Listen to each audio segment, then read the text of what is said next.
Right, good job everyone. Did you notice the present and the future forms are very similar?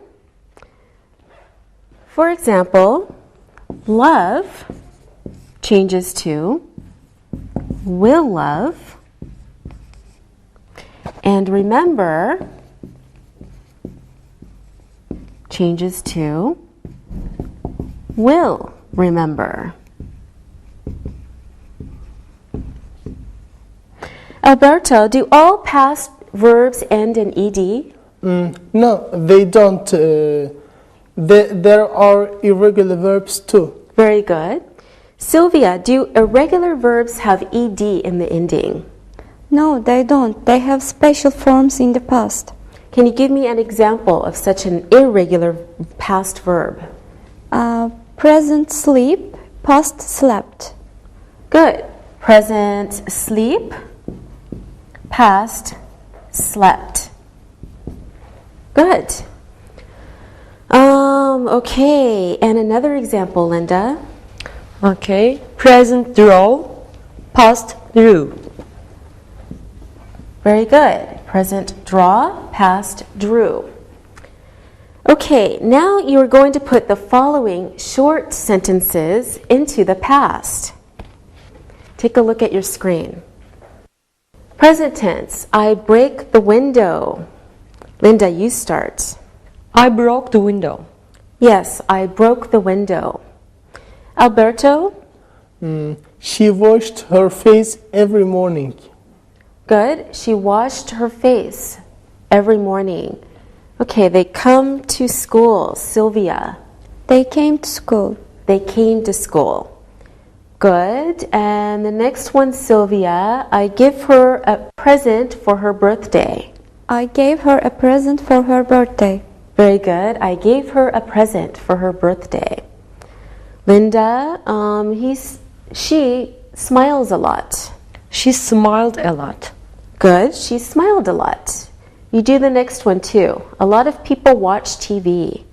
A lot of people watched TV. A lot of people watched TV. Okay, Sylvia, we leave work at 6 p.m. We left work at 6 p.m. We left work at 6 p.m. Excellent. Let's see, Alberto, last one. He reads the newspaper every day. He read the newspaper every day. Good. He read the newspaper every day. Another irregular verb. All right, now it's time to look and listen. Look and listen. Microsoft invents new technology every year. Technology changes our world very often. Thomas Edison invented the light bulb. We use light bulbs every day. John draws on the computer. He drew some beautiful pictures on the computer. Read and repeat.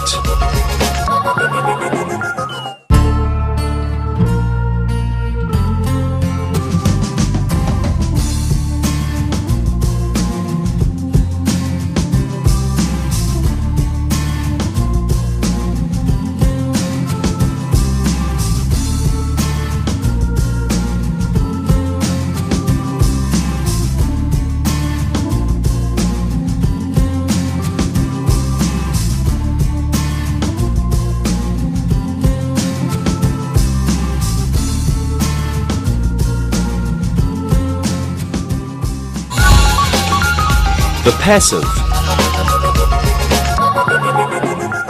Okay, we're going to look at some vocabulary now. Please follow along on your screen. We have some nouns. First one is cotton. In very hot weather, it is a good idea to wear cotton clothes because they are very light. Okay, next noun is rice. People in Europe eat a lot of potatoes, but people in Eastern Asia usually eat rice. Next noun is railway. Some countries have a good railway system with a lot of railway lines. Okay, next noun is government.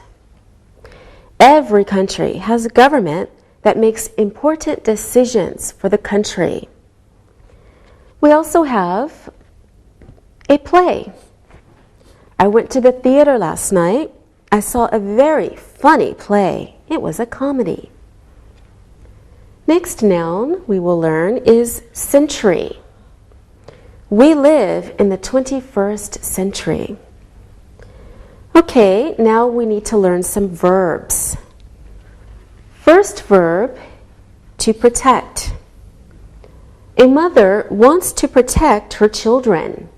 Or, sun lotion protects your skin from the sun.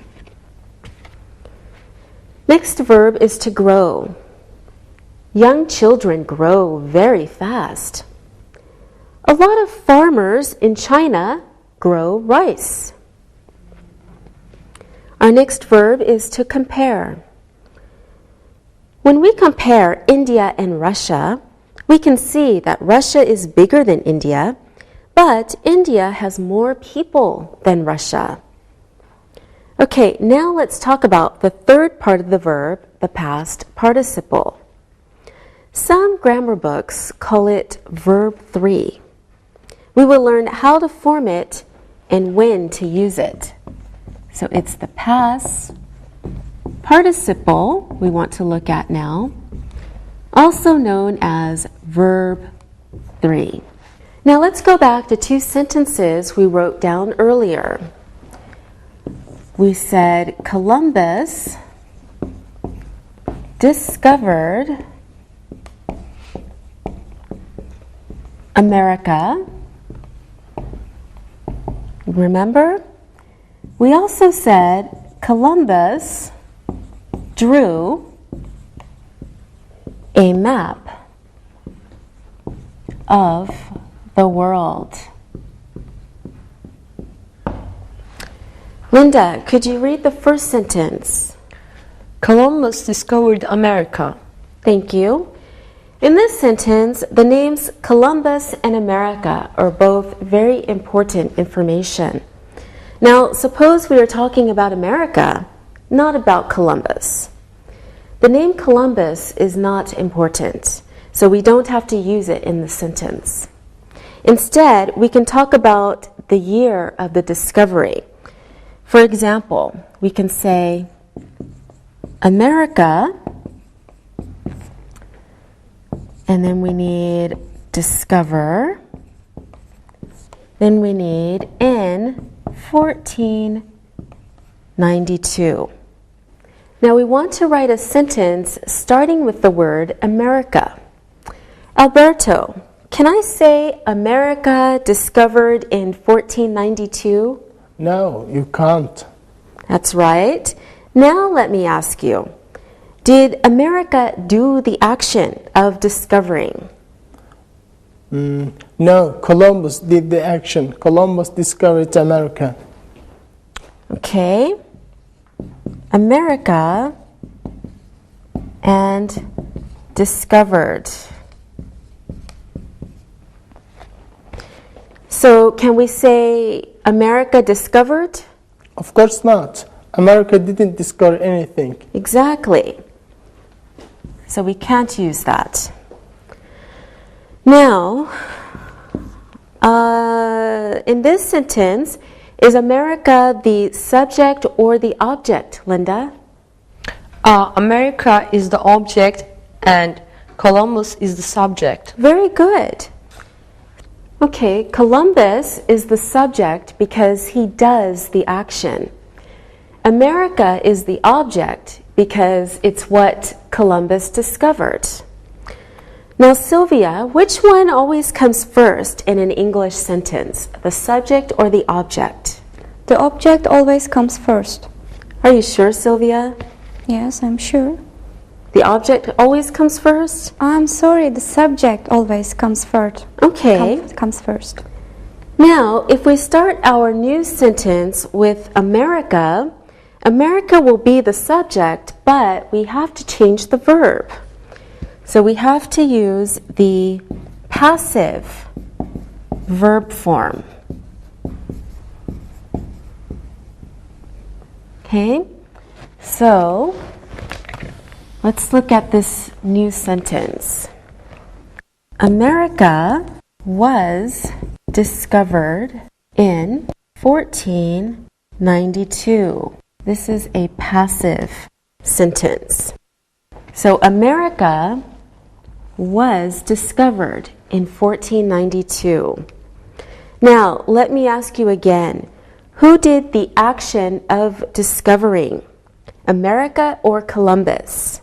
Sylvia? Columbus discovered America. Good. So Columbus discovered America. We call this sentence active. Okay, the passive is a new verb form for you, but it is logical. Can you fill in active and passive in the following table? Take a look at your screen. So if the subject of the action, the sentence is, what do you think, Alberto? The sentence is active. Very good. And if the sentence starts with the object of the action, the sentence is what, Alberto? The sentence is passive. Good. Now let's look at them again with some examples. All right, so remember, if the sentence starts with the subject of the action, the sentence is active. Example, Columbus discovered America. So Columbus is the subject. We're starting with the subject, so it's an active sentence. Now, if the sentence starts with the object of the action, the sentence is passive. Example, America was discovered in 1492. In this one, America is the object, and we're starting with the object in this sentence. So that's why it's passive. Okay, let's look at the second sentence.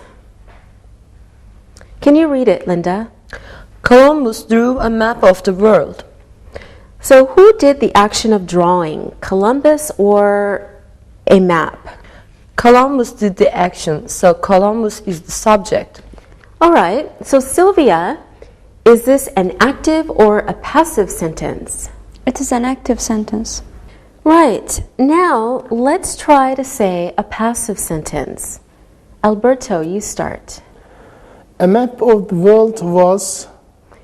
Very good. A map of the world was. That's the object, so we have to start with that. Can you complete the sentence, Alberto? A map of the world was drawn by Columbus. Yes. Now, drawn is a special form of the verb to draw. It's our past participle of draw, our verb 3. Is to draw a regular verb, Sylvia? It is an irregular verb. Okay, yes, to draw is irregular, so the past participle is irregular too. And what about the past participle in the first sentence, Linda? Discover. To discover is a regular verb, so the past participle is regular too. Yes, and how can you see that it's regular, Linda? That's easy. It ends in ed. Now let's look at a chart of active and passive forms of the verbs. For the past, simple past, regular verbs, we add ed. For simple past, irregular verbs, we have a special form. In the passive, we have the verb to be plus the past participle for regular verbs ending in ed. And we have the verb to be plus the participle. For irregular verbs, we have a special form. In the passive, the verb be can be in any form, any tense. When we change a sentence from active to passive, we have to understand the parts of the sentence. For example, we can write, look at your screen, Columbus discovered America.